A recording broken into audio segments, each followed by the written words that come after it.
Do you know how to spot false teachings? Most people don't. I want to give you 5 keys to test anybody's prophecy theory. The first step is actually the hardest. You want to do your best to wipe your mind of any preconceived notions or past teachings that you have about the meaning of the scripture that you're reading. If you don't do this consciously, you'll probably read the interpretation into the text even if it doesn't say that at all. A simple trick for doing this is read it and ask yourself, how would a 5th grader understand this passage? On the outset, you're not looking for spiritual or allegorical meanings, unless the passage is clearly using figurative language. Next, you want to take the scripture in its context. All that means is don't let anybody cherry pick verses and pull them out of context. That happens all the time in prophecy. At a bare minimum, you want to read the entire chapter that a scripture shows up in. If you've got the time, try to read the chapter before it and after it. Now, here's where the serious work comes in. You want to do something called cross-referencing.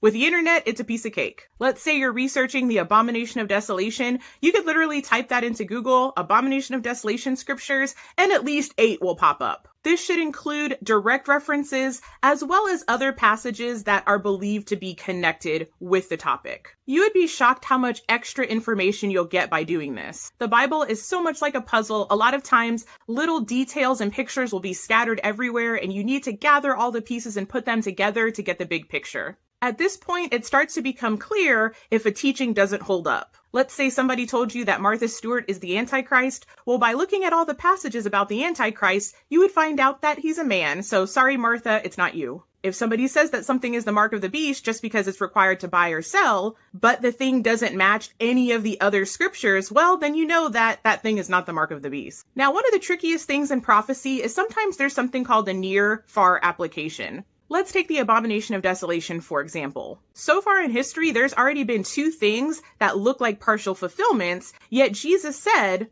that there's going to be another one.